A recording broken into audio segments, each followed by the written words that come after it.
Good numbers. It's brilliant. We have a question which just says, what is your opinion of HCl and pepsin?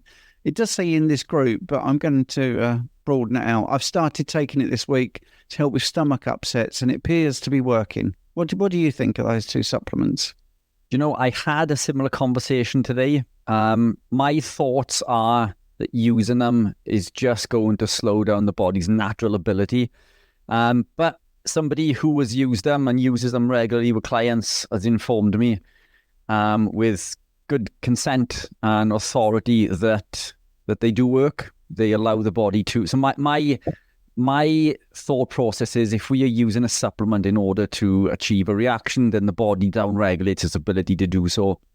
But I've been told otherwise today by a good authority. So if it's working, it's working. My concern is that we are going to rely on it too much, but I've been told that that's not the case. The body does upregulate its ability to use those functions. And I guess it's the same way as I've been seeing in regards to an exogenous ketone supplement, isn't it? That does switch off ketone production, but the long term, it allows it to upregulate. So I've never used any myself.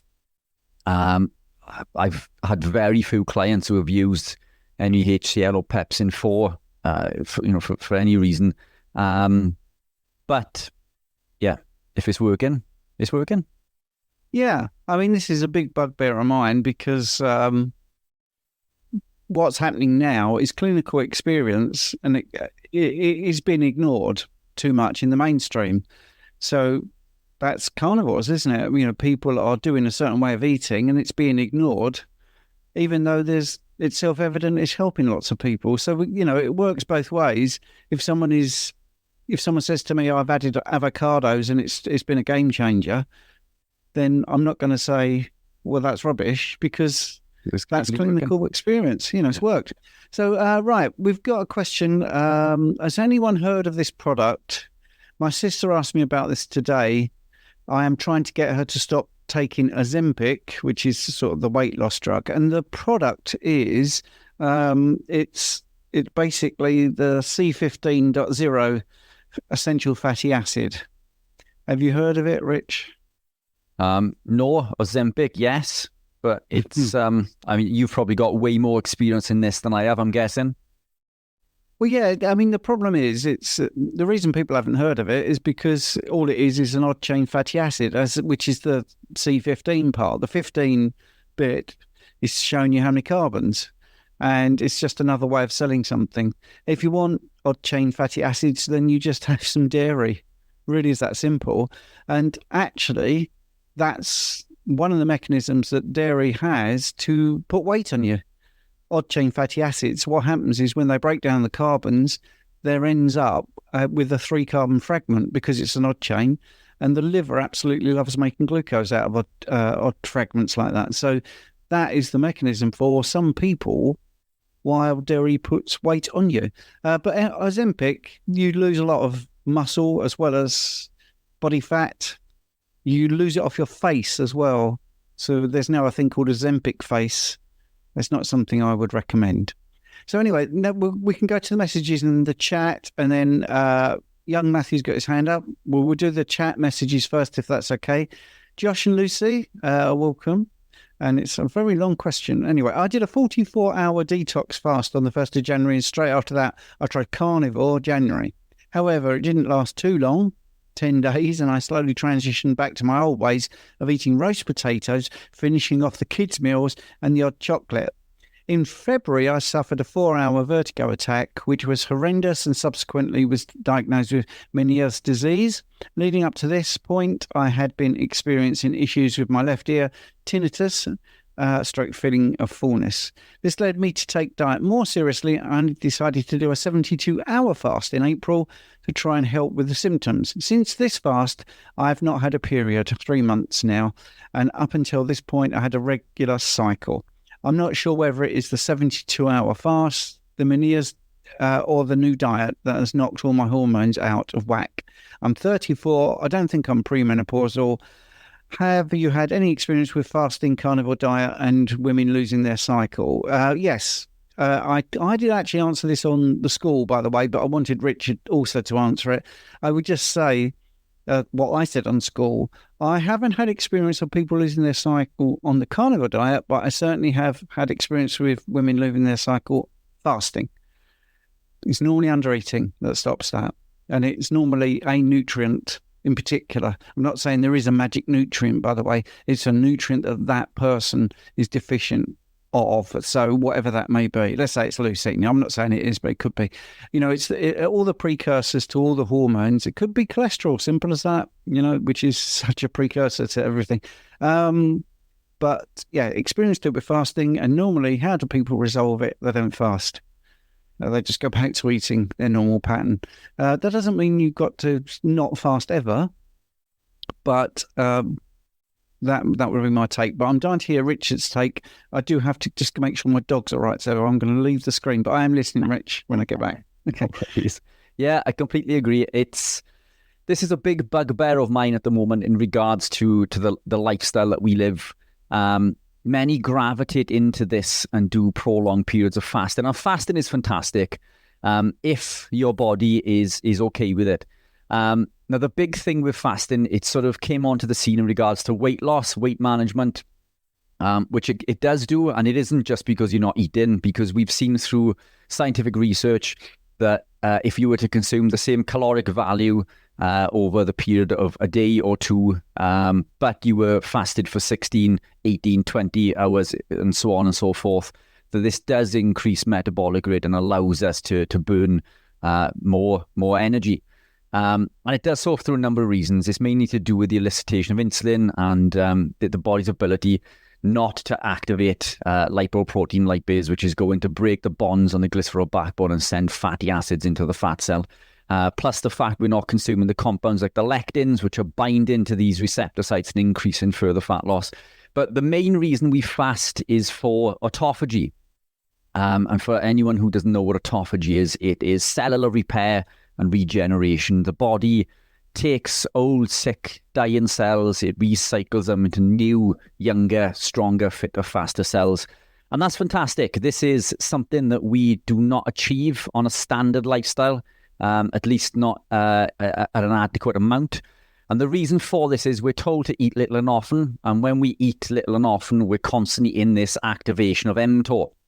AMPK is the opposite, and they work against each other as a seesaw effect, if you like. When mTOR is activated, AMPK comes down. AMPK is a fasted state. This is what activates us and allows us to be in a fasted state. Now, autophagy is achieved purely by being ketogenic. We don't need to fast when we're living a ketogenic or carnivore lifestyle.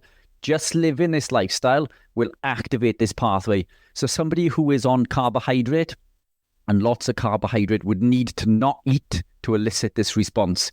But when we are living a ketogenic lifestyle, that the pure production of ketones allows us to elicit these same responses, and they are autophagy, mitophagy, brown fat activation, lipolysis, insulin sensitivity. What else is there? Brown fat activation, BDNF activation, so on and so forth. So we achieve these by living the lifestyle. So does that mean that we need to fast? No. If we are living a ketogenic lifestyle, a carnivore lifestyle, we do not need to fast. If someone were to ask me now, do I fast? My answer would be no. Have I eaten today? My answer is also no. So technically, from someone else's point of view, I'm in a fasted state, but I haven't actively tried to achieve a fast. I haven't set out today looking to achieve a fasted state. I'm eating intuitively. And what I mean by that is I haven't forced a fast. So I haven't woken up this morning saying to myself, well, I'm not going to eat for 16, 18 or 20 hours. I'm eating intuitively. Some days I wake up, I'll have breakfast. Some days I don't. Some days I'll eat lunch. Some days I don't. I eat when my body tells me to eat. The issue with going into this, with having a set amount of time for a fast in our minds is whether we are hungry or not, we will stick to this fasted state. Being in that state of fasted for prolonged periods of times will increase insulin. It can lead to all sorts of negative effects on cycle, on hormones, so on and so forth. We need to be in a state where we're feeding the body nutrients. And what I find with women in particular is that they need to eat more frequently, and that's roughly 2 to 3 times per day. So knock the fasting on the head. Get back into feeding the body the nutrients it needs. As Stephen says, proteins and fats. Proteins and fats make hormones. We need proteins and fats to make the hormones within the body. Drop the fasting, just get back to eating nice fatty cuts of food, eat to satiety, stop when you're full, listen to your body, and hopefully this should begin to remedy many of the issues there. Absolutely. Mike Buckley is asking, I eat a lot of pork due to financial restraints. What are some ways to determine if the linoleic acid is oxidating? Well, with pork, actually, it's a nice, cheap, easy way to work this out. If it doesn't taste right and if it doesn't smell right, I can see you like do that. It really is that simple. And believe it or not, if it's oxidized, pork will taste or even smell a little bit fishy. But that's because of the compounds which are similar in fish and oxidation. Anyway, you can do tests, but they're the best tests because you start having to go to a lab and you do what's called PV tests and all this sort of stuff. You could take the meat in and you could see. But yeah, just go with taste and odours. But I think if Richard's got something better, because you never know. Spot on. Look, by the time you've taken it to be tested, it's going to be oxidized anyway, isn't it? Buy fresh as you can. Freeze if you have to. You know, I'm not against freezing foods. I know people like to just buy fresh every day. I find if I buy in bulk and freeze much of it and then just take it out as I'm using it, then that's perfectly fine. But this is the best sensor. You know, it's pretty easy to tell, and you could, especially with organ meats, and every one of us that buys organ meats will know that organ meats don't last very long, and once they start to turn, you know all about it. And it's the same with pork. Just use the smell test. You know, it's once pork begins to oxidize, as Stephen says, it's not going to smell very pleasant. You know, I'd advise not to eat any meats that smell off. Listen to your body. Listen to those receptors. I had a consultation with someone recently. I can't remember who. They're probably on the call. If they are, let me know.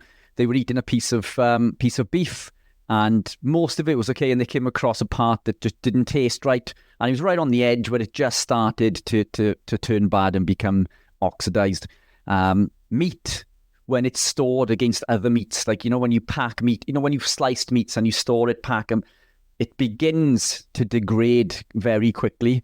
This is why, you know, we either need to eat it fresh or eat it from frozen, not frozen, but once it's been defrosted.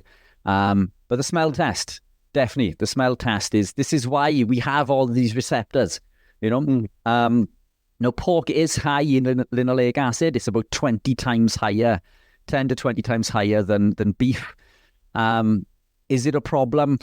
Do you know, I'm torn. I'm torn because I do believe that the higher ratio can be problematic, even though it may not be oxidized. That said, I think if we live this lifestyle and we can offset that with higher omega-3s from things like lamb, beef, the omega-3s in the fish that we eat, and live in the lifestyle, living the lifestyle that we live allows us to fight off a lot of these oxidative stress or a lot of this inflammation that we get within the body. We don't need specific compounds in order to do that, which you've heard me mention many times in regards to NRF2. So yeah, I'm torn, particularly when it comes into the amount of linoleic acid. But as long as we're living the lifestyle, we can offset it with omega-3s. I love pork. Pork is a fantastic way. The fat in pork is an incredible type of fat to offset. It's deuterium. So it's lard is incredibly good. It's all fats, but particularly the fats from pork. So I eat pork generally once a week. Chicken once a week. In fact, I had chicken last night, but beef and lamb predominantly. Chicken and pork fill the gaps. And I am enjoying salmon a lot lately as well, as long as you're not, you don't suffer with any reaction to that. But I know it sounds like a simple answer, Mike, but does that answer your question? Listen to your nose. Yeah. The olfactory nerves are there for that very reason. If you really wanted to get into this, I mean, it is light and oxygen that is causing this to happen, to oxidize, obviously, as the name implies. If you wasn't going to eat the pork for, say, a couple of days, I would actually not get the fresh bit from the butcher's display. I would actually say, I want the pork chops there, but can I have them direct and frozen? If you really, because it has been exposed to oxygen and light. But I put it this way, I never do that. So, I'm quite happy to risk it. The other thing is, and I'm desperately trying to find it, was the stats about linoleic acid in pork compared to, I think it was almonds actually, or walnuts, and the pork had 1/20th.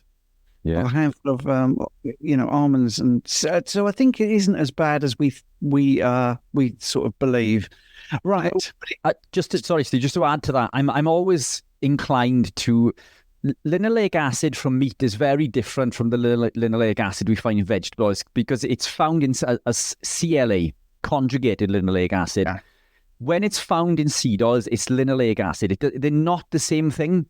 So despite being called linoleic acid, conjugated linoleic acid works in the body very differently to a supplemented form of linoleic acid also. So when we buy these compounds as CLA in supplement form, they're taken from vegetable oils. So we know that the CLA from vegetable oils is toxic, it's oxidative, it's already oxidative. But when we look at animal proteins, they're two different things. Generally, when we consume things from animal proteins, they come as nature intended, and they're not the same compound. And I think we always need to remember this because they're two very different things. They work differently within the body. Again, nature is providing us with a compound that is meant to be consumed, and compounds that we have consumed our entire existence. What those animals are fed, I think, would probably bear a bigger. But there we are. Oh, there we are. There's the linoleic acid content. I knew you'd find it. Yeah. And sorry for the people on the audio podcast who can't see this, but linoleic acid per 100 grams. See, when you compare pasture-raised to grain-fed chicken, for instance, there's like a big difference. There's more in the grain-fed.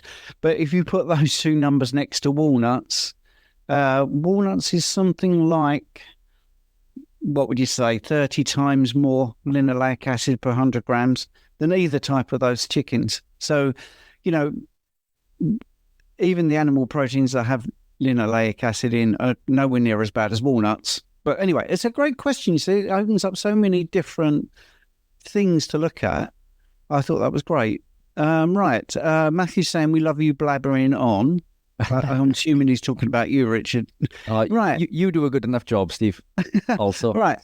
Victoria's saying, hello, everyone. I've got a question about bulking up. Not for me, but my husband. He wants to build bulk, but is concerned that he won't eat enough if he just eats meat. He has a lot of calories in homemade smoothies with beef protein powder, pea protein, nuts, coconut oil, avocado and milk. But will any of this be competing with the nutrients from the meat? So just reading that now. Has lots of calories, homemade smoothie with beef protein powder, pea protein. So look, the best source of nutrients is always going to come from something that was once alive, animal proteins. Now, I make supplements. I sell protein powders. I sell a protein powder that I believe to be one of the best that's available. That said, I would always tell you to preference animal proteins over protein powder. And the reason being, animal proteins come as nature intended. They come with the fat as nature intended. Nature provides us with this perfectly packaged present that gives us everything that we need, not just to survive, but thrive. Amino acids need fats to be assimilated correctly. Not just our vitamin A, D, A, and K, the fat-soluble vitamins, the amino acids also. If we consume protein without fats, then they're not assimilated as well. And the fats that are found within the protein do this assimilation better than added fats. Again, because they come as nature intended. Does that mean that there's not going to be a benefit from taking a supplement protein? No, there's still going to be a benefit. What I would say in this is the nuts is going to cause a problem. Nuts, if you put in nuts into a smoothie, are very high in lectins and phytic acid. Phytic acid will block the absorption of zinc by as much as 100%. Zinc is essential for the production of testosterone. So if you're trying to build muscle, that is absolutely counterintuitive. So the nuts and seeds need to go. Also, that they contain lectins, and lectins do the same thing. The lectins will bind to the enterocytes lining the gut on the microvilli, and they will block the absorption of other nutrients. So the microvilli are like little fingers, and they're open, and we have all of this surface area for nutrients to bind to. But what happens is when lectins bind to them from any source, whether it's wheat germ agglutinin or phytohemagglutinin, it does this. It reduces the surface area. So nutrients can still be absorbed, but the amount of surface area is reduced. Therefore, the amount of nutrients that we absorb becomes massively reduced. So nuts have got to go. Coconut oil. Coconut oil is very high in C12, lauric acid, which is fantastic for increasing cholesterol, which, as we know, cholesterol is very important for health and well-being. So that could confer a benefit. And I haven't used that for a while, have I? I don't think I used it last night.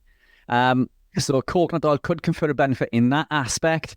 On the opposite end of the scale, coconut oil contains a compound called oleosins, and oleosins can cause intestinal permeability. Not in everyone, but they can in some people.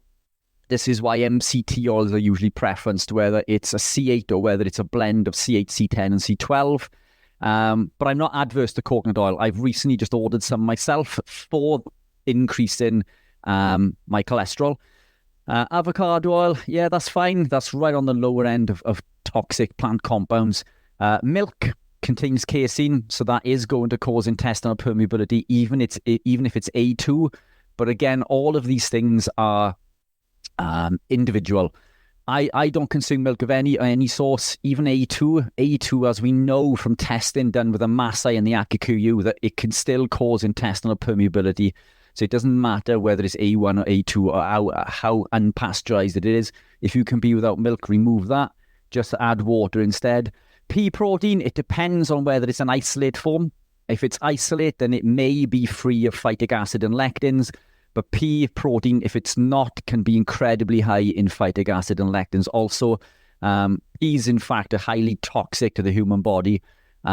So remove peas from the diet if you're consuming them. But pea protein in isolate form should be okay. What else is in there? So homemade smoothie, beef protein. So beef protein is fantastic. Isolate we want from there, ideally. The nuts remove. The coconut oil providing you don't have intestinal permeability. The avocado oil or avocado, if that's what you mean, that should be okay. But take the milk out. Beyond that, we're all good. But again, preference animal proteins. Use these to fill a gap. But preference animal proteins wherever you can. That's a great answer. Actually, that's a great answer. And for those that don't know, we do offer a playback. It will be available tomorrow. It'll also be a transcript, a PDF. So if you're taking lots of notes, you don't have to. Isabel was saying, any experience of carnivore helping with Raynaud's? Thank you. As always, with a big community like this, you immediately get someone that says, I've had that and the pain is lessened. Does depend whether it's primary. I can see Isabel on the screen, so I can say, put your thumbs up if it's a primary or secondary Raynaud's. Is it primary? She doesn't know. Right. Okay. Right. So just to answer the question, I'll do a Richard afterwards, but I'll answer the question. Yes, I've had experience of people improving Raynaud's, and there is a primary where there's no underlying cause, and there's a secondary where there's like an autoimmune condition. I was trying to find one of my videos of a success story. So basically what's happening is you get a vasospasm, which is basically your arteries, your blood flow, your vessels narrow, and then you get like white fingers. That's the most common one. So this way of eating does actually stop that happening so much. So in the first place, there's less systemic inflammation. So even if there is sort of like a constriction in the vessels, it's not so pronounced. So as Andrew, I think, said there, the pain used to be unreal. Now it's much, much better, but it's still getting some problems. And he's been 2 years carnivore. You can. I've seen much quicker resolution of this. There is also some rehab things that I can do. Obviously, it's online, so can't do it for people. But you could go to a chiropractor or somebody that's trained in osteopathic spinal manipulation and say, "I've got Raynaud's. Can you help me?" And you don't need to pay for lots. If they say yes, you need to do a course of 5 visits. That's not true. I used to help people within about 20 minutes, and visibly they would see a difference in the colour of their skin. So there is some manipulation. That comes from impingement for some of the nerves in C3, 4 and 5. But the best thing is the diet, because it will, if you've got secondary Raynaud's, then it's going to get rid of the conditions, the autoimmune conditions that are causing you some problems. So yeah, the answer is yes. We've had some help with carnivore, but sometimes it does take a couple of years. Sometimes it can be really quick. Did that help? Great. 2 thumbs up. That's good. Just to jump on the back of that quickly, Steve. Oh, yeah, please do. Yes, yeah. If you don't mind. This is something I spoke to Ben Azadi about recently. So Ben Azadi has lived a ketogenic lifestyle for quite some time. He's been a sufferer of Raynaud's for many years. Living a ketogenic lifestyle has noticed a massive improvement, but he still suffers. But he has found a technique which has massively improved it. One was going carnivore for 90 days. Surprise, surprise, because he's removing the plant compounds. That could be partly to do with, part of this could be to do with an autoimmune issue, which you can test with the eosinophils, which I'm sure Steve can go through blood work on that with you. A number of other white blood cells could possibly be increased as well if it's an autoimmune issue. But what he's done is he's started to do cold water dipping. So he's bought his own, I don't know if it was a tub or whether it was a barrel, but he put it to a certain temperature. Now, he jumped into this barrel or bath, whatever it was. Now, he lives in Miami, by the way. So, I mean, you can picture the scene. He lasted like less than a minute or something in this, I think it was, within the water. Next day, he jumped back in. He lasted a bit longer. The third time, he lasted like 10 minutes and he was all good to go. Next time he jumped in, he lowered the temperature and he managed to stay in there for like a further 10 minutes. The next day, he dropped it again, and then it was too cold for him. He lasted like a minute or two, but then the day after, he jumped back in again. Basically, over weeks and weeks and weeks of lowering the temperature gradually, his Raynaud's have almost completely disappeared. So, I mean, it's something else other than diet to throw into the mix. But, I would say that diet is always going to be the biggest contributing factor. If nothing else, if it is an autoimmune issue, this is the best way to combat any autoimmune issue. And when we're living this way, the body creates beta-hydroxybutyrate, which, as we know from previous talks, it blocks that pathway NLRP3 inflammasome, which is responsible for much of the inflammatory signaling. By doing so, it allows to alleviate at least some of the pain. But yeah, there's a few tricks to throw into the mix. Yeah, that's fascinating, actually, and I've not heard that. So I'm sorry, you're going to get a little bit of speculation here. What I reckon then is happening. So people talk about frostbite and what happens there when your body actually gets rid of your toes and your fingers to keep your core temperature up. I reckon that the cold plunge, what that's doing, because it's normally in the peripherals that you have the Raynaud's problem, especially like white fingers. I think what's happening there in the cold plunge is you're literally training your body to upregulate the mechanism of saving your peripherals and then also warming up your core. So I think that makes sense to me. And I think that's exactly what the cold water dipping does, isn't it? Because it's true hormesis. And you guys have probably heard Steve and I talk about hormetics and hormesis. We're told the plants put us into a hormetic state, which is where we consume something that's a little bit bad for us, but it confers a benefit. But plants don't. And we can go into this if we've got time now. But true hormesis is environmental hormesis. And that's exactly what this is. It's when we put a stress and training is environmental hormesis. Red light therapy, cold water dipping.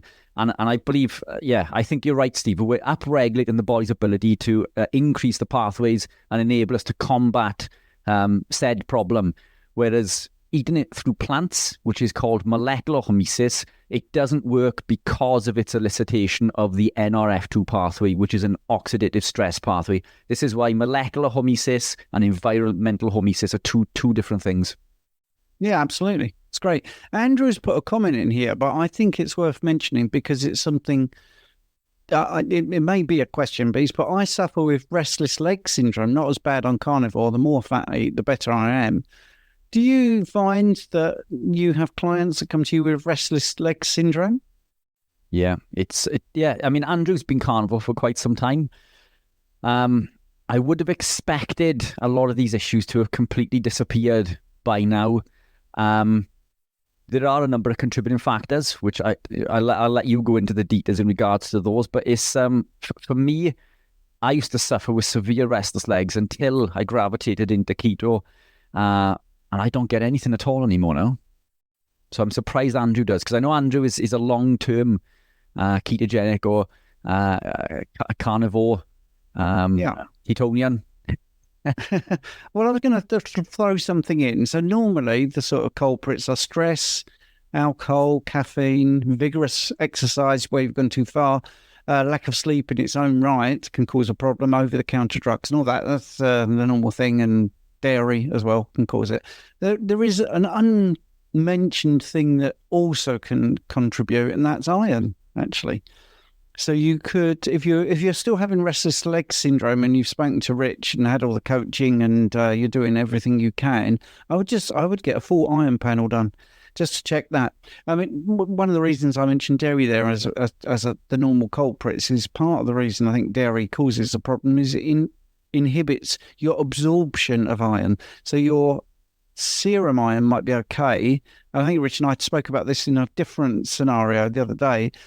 But if it's not getting to your cells, then you get a problem. I mean, but there is more to this than meets the eye. I don't want to get into too much, but iron will have an effect on dopamine, your circadian rhythms, your sleep, and also your relaxation, which is partly what restless leg syndrome is indicating, that your legs aren't resting, basically.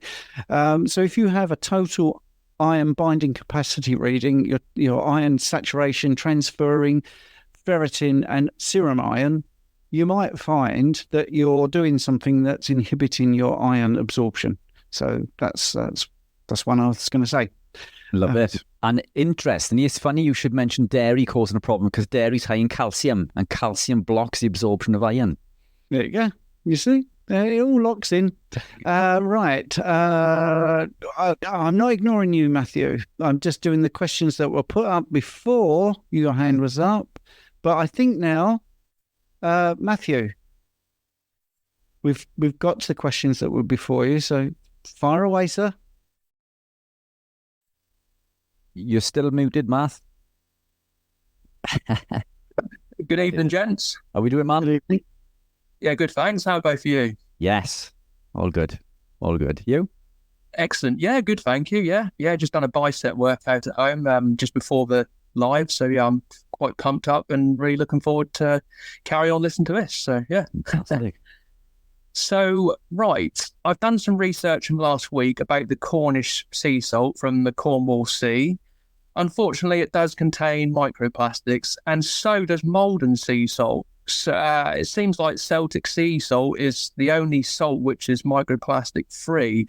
There is Himalayan salt, but of course how that is mined and everything, that could be not great either. But it looks like Himalayan pink salt is better than literally all the other salts apart from Celtic sea salt. So my question is, if we were to intake microplastics long term, what damage could that do to the body?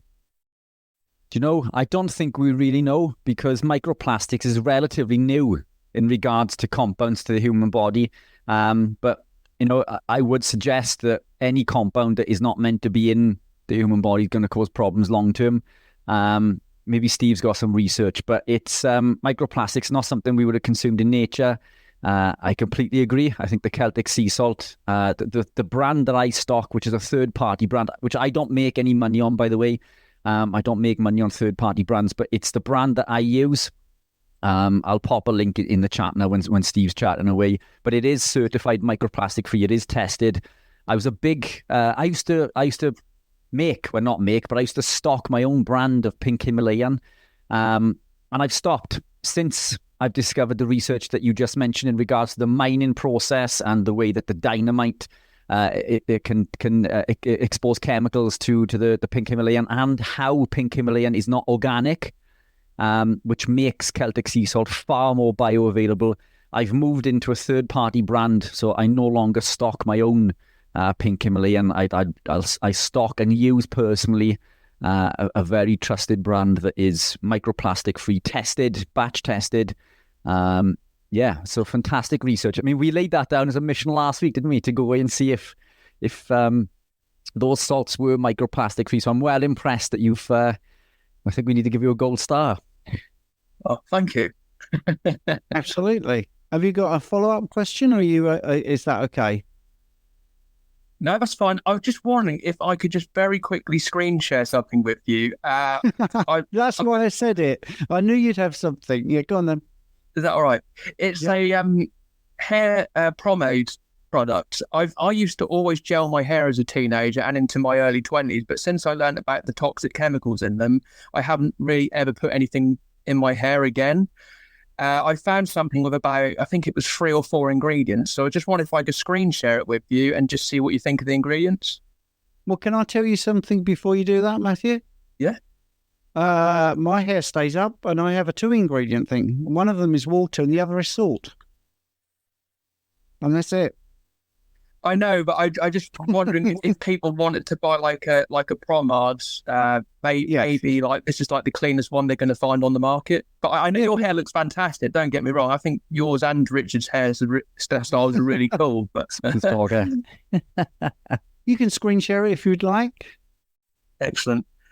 For people on the audio podcast, I will describe what we're looking at. But while Matthew was getting that on the screen, I will just say what I just said. I actually just use water and salt.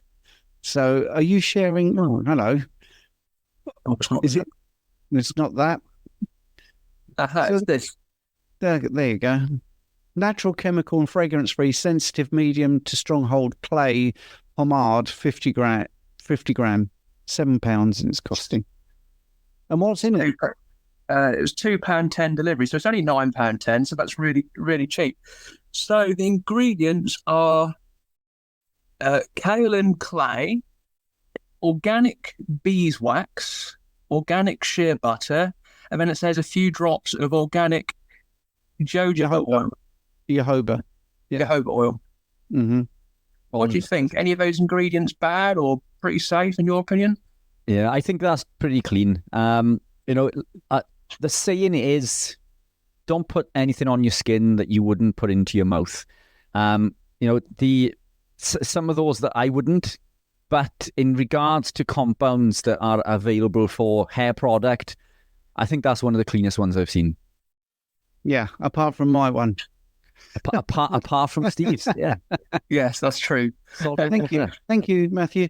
And literally, it's just a little spray bottle. I just fill it with water and a small amount of salt. And, people have seen me online, that's it. And I was the same, when I was younger and I put gel in or whatever, everything was irritating. Going back to your microplastics, Richard basically said exactly what it is. The studies are ongoing because it's a new thing. But we do know about microplastics. We know that they elicit inflammation. We do know that. That's a fact. It does seem to increase oxidative stress, but pretty much everything does that's modern nowadays. You've got BPA. That's obviously an endocrine disruptor, which I think people are wise to now because there's many products like hair products where they say BPA free. I think the endocrine disruption is a really big issue. It's been shown in animals to disrupt their reproductive function as well. That's as much as I can remember. I know there's a couple of other things, probably carcinogenic, I would imagine, but I don't know if they could actually nail that as a thing. There's one other one. I think it's... oh, come on. I think it's to do with the neurotoxicity as well. So all the normal things, that we would expect to be a problem. At this juncture, Richard, I think it's really handy that you got the opportunity to tell people about the Carnivore Conference, because we keep getting people joining Skool, which is fantastic. We've got a lot of members now. Don't forget, you can still join if you haven't joined before and you're listening to this on the podcast. Many people want to know about meetups. So I think they've missed your bit about the Carnivore Conference in the UK. Brilliant. Thank you. I've just posted a link there. So yes, we are, Stephen and I, speaking at a conference in September 14th, 15th. It's a 2-day event. It's an intimate event with all UK-based speakers. We could have had the likes of Dr. Chafee and co to attend, but we've decided to do this in order to promote the UK carnivore scene. But this is going to be a lot different to any other event. The speakers there are going to educate everybody, but give everybody takeaways. So there's going to be something for everyone to take away and to implement. So this is going to be an actionable carnivore weekend. There's going to be grounding and maybe some yoga work and so on and so forth. But it's all enclosed in Cliff College. We've hired the Hool event. So there's accommodation included should you wish to do that. You can camp there also. But it's a 2-day event, food included. So amazing speakers. If you guys can make it there, then fantastic. It'd be brilliant to see you guys. But yeah, looking forward. I can't wait for that. Yeah, and Steve and I are there, which is fantastic. Yeah. With my hair done like this. Right, so a question, by the way, on Skool, which I wasn't going to go to unless we had a little bit of time, but we have got time. There's no other questions in the room. So Helena asked, does anyone know why Jake Thomas... Oh, hello, we've got some bloods now for some reason. Oh, sorry, man. Am I sharing that now already? There you are. Fire away. We'll wait until that. Okay. Right, yes. Okay. Does anyone know why Jake Thomas said on the 24-hour live stream for women not to rely on the hip thrust for glute building? Would you know any mechanical reason, Steve? I mean, for me, no, I don't think so. Is it just because it doesn't maybe confer as much of a benefit as other exercises? Don't know. I think mechanically, we're both the same. I know a lot of women who are pro bodybuilders who use that as an integral part of their training with no issues or side effects. So I know of no reason why not to include it in part of your training. I can't see that. I mean, if you wanted to be really nuanced, I mean, nothing really beats things that are split. So like split squats and Bulgarian squats and plyometrics, going upstairs, going up steps, jumping, all those sort of things are great. But hip thrust, I don't think there's anything negative. Go back to your screen share, by the way. Just to come on to that, Steve, I wonder whether maybe we should invite Jake to come on and we can ask him that very question. Yeah. Yes. Yeah. We'll pull him up about it and say, come and pull him up. Yeah. And just to go back into that, we have Dr. Abs coming on as a guest, don't we, in 2 weeks' time? I think, is it 2 weeks or 3 weeks? Yeah, longevity special, the first Thursday of the month. Fantastic. So there we are. Stay tuned for that one. So yes, this is something that Stephen and I were chatting about yesterday, unless there's any other questions you guys wanted to go into. But I thought this was worth chatting about yesterday because it's something Steve's been looking into. So this is a set of my bloods that I had done probably 2 or 3 years ago when I was well into the bodybuilding scene. Now, off the back of this, I was told that I potentially had liver damage. So what this shows is 3 of the 4 major enzymes in the liver: ALT, ALP, GGT. The other is AST. And my ALT is off the screen. So I was told by Medichecks, the doctor that commented on this, that I needed further analysis because I was more than likely suffering with liver damage. So this led me down into investigating more into ALT, AST, ALP, GGT, and bilirubin. And what I found from this is that these metrics are not only measured in the liver. So ALT is produced in the liver. All of these enzymes are produced in the liver, but ALT is also produced in the muscle. So I was weight training. I was causing lots of damage to my muscles, so my ALT was massively increased, and therefore this was the reason that my ALT was elevated. Nothing to do with liver damage.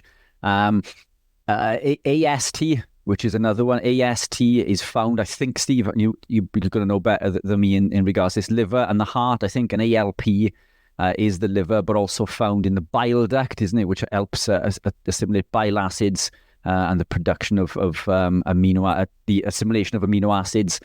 This is why ALP can also be increased if we consume X amounts of proteins. GGT is usually a sign of excessive alcohol consumption, and that tends to be the biggest one, I think, Steve, isn't it? GGT in collaboration with another elevated enzyme may show harm to the liver. But I know Steve's been working hard on some information, and so I'll let him. I'll stop sharing this, and I'll let Steve share his. But it's it's just more evidence in regards to how not to interpret specific blood tests. Yes. I mean, it's a good idea to plug my book, by the way, which is Guide to Blood Tests, which you can get from Amazon. I've got it up on the screen there. You get it as a paperback. You can also get it from Apple. Anyway, yeah. So yes, ALP. You asked about AST. That's in the muscles, but also in the heart as well. So, I will screen share. Yes, GGT is important for transferring amino acids across cell membranes, and also it's part of the biliary system, and it's huge to indicate what's going wrong. So if there's an obstruction, it would be elevated. Now, this has never been seen before, so I will do a screen share so you can't see all the notes yet because I haven't actually finished it yet. But what I realised is we can be pretty smart with bloods. I'm going to share it now so it makes some sense. And just to explain what they stand for, all you're getting up, ALT, alanine aminotransferase. AST is, my goodness, what's AST? We've got ALT, GGT, gamma, glutamine transferase, isn't it?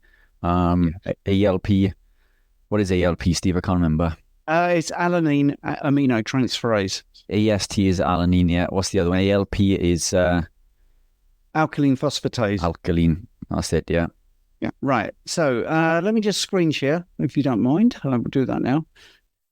I was trying to get a snapshot of it. So, yes, what I noticed was you can get a pattern. So when people are looking at pattern A and pattern B, for instance, with lipids, you can look at just the pattern. So when you do bloods for the liver, if you don't have ALP and GGT and you just have ALT and AST, this is a healthy liver pattern with the 4 enzymes.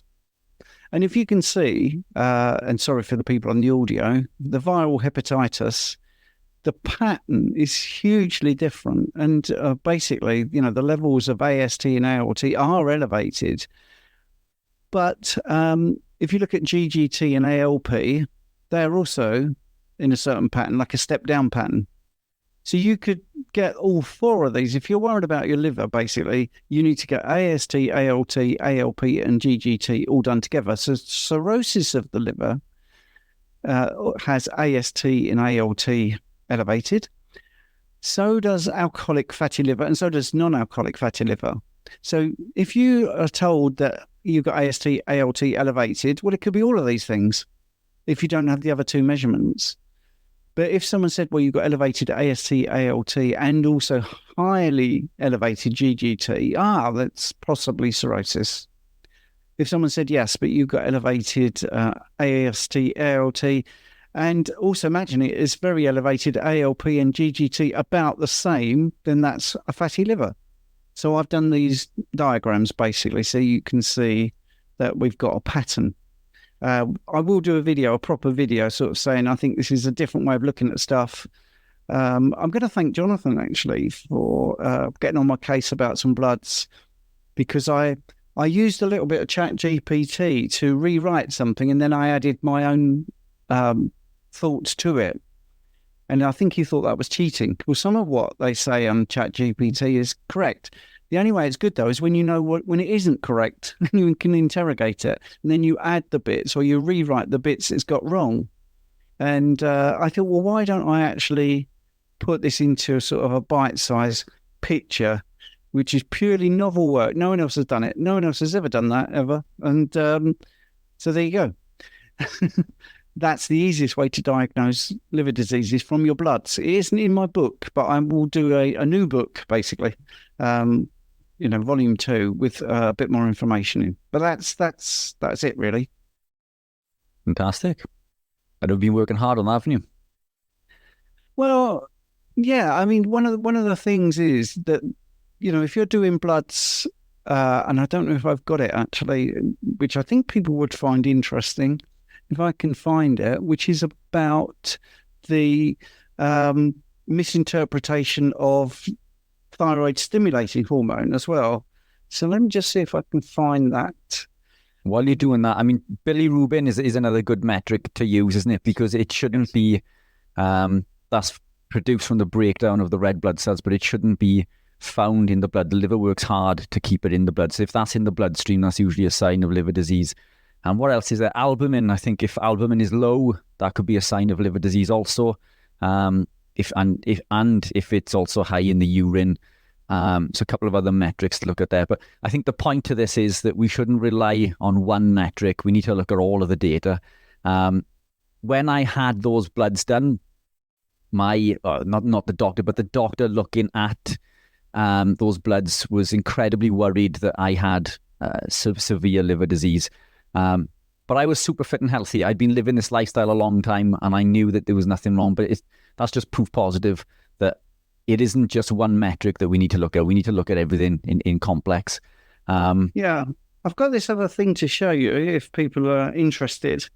We've got 5 minutes, so let me just do this. If I can get rid of the client's name, because obviously that's important, and if that's showing. And it was just something that I thought really showed how they think about the bloods all wrong. I haven't lost too many people, so that's okay. And I again apologise to those listening to the audio, but I'm just going to quickly screen share. But I will explain the screen share as I do it. Okay, from my desktop. Let's do that. So, all right, let's see if that works. You should be able to see someone's bloods here, but not their name. All right. They've been told since 2020 that their TSH is a problem because it's subclinical, okay? So the range it's showing is 0.4 to 4. And in 2020, it was 0.34. So yes, subclinical, that just is a posh way of saying it's under the normal range.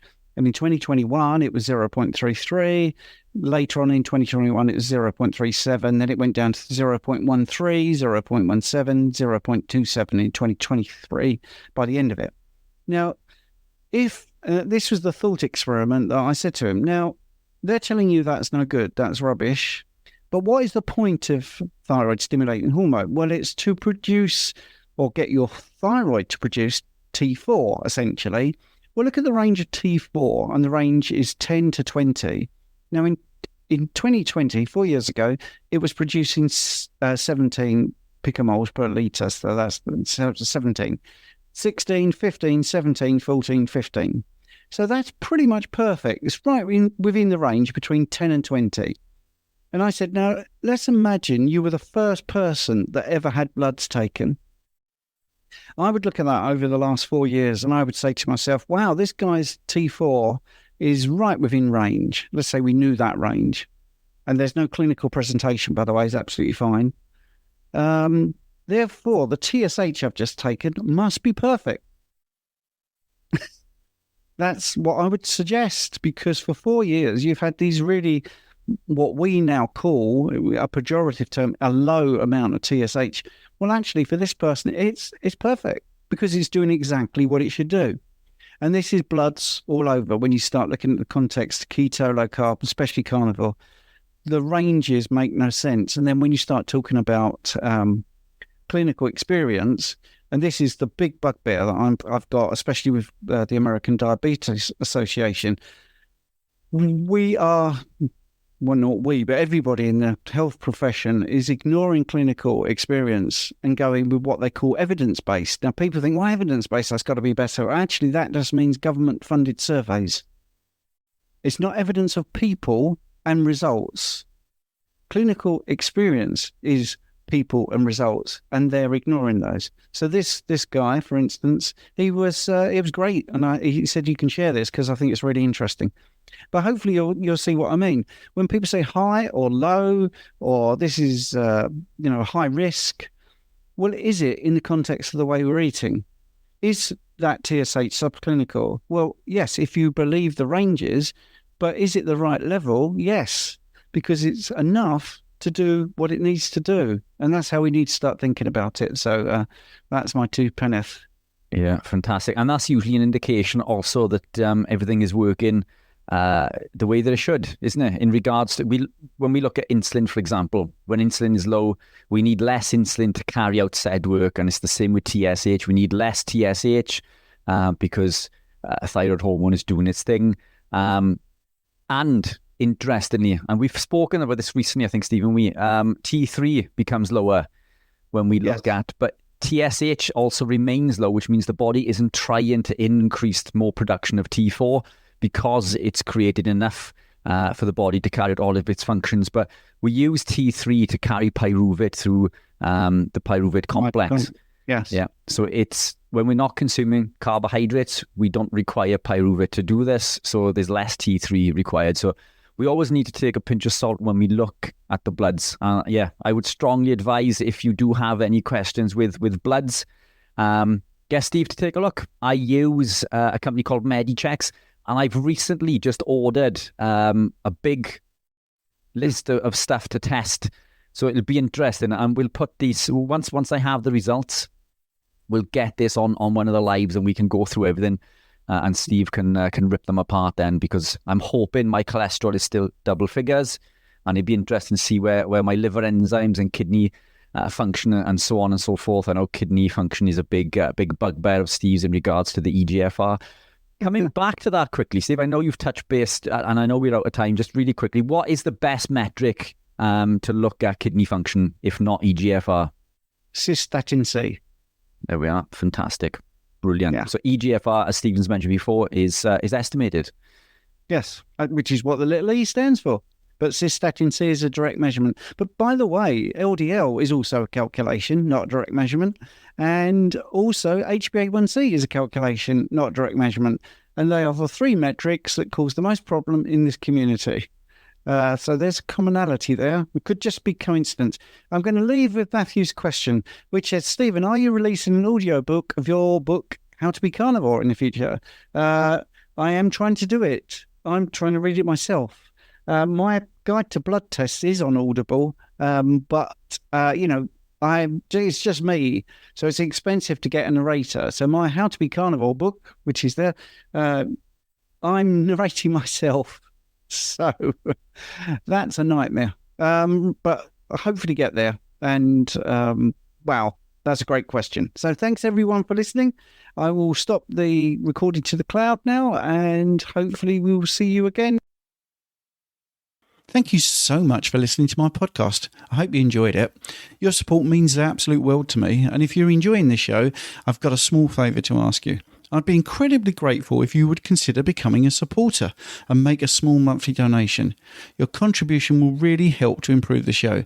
I'll be able to improve the software, maybe put a few more episodes out, and do many things that I'm hoping to do in the future. Do them a lot quicker. So, it's a small monthly contribution. You can cancel at any time, and the link is in the show notes. Thanks very much for listening.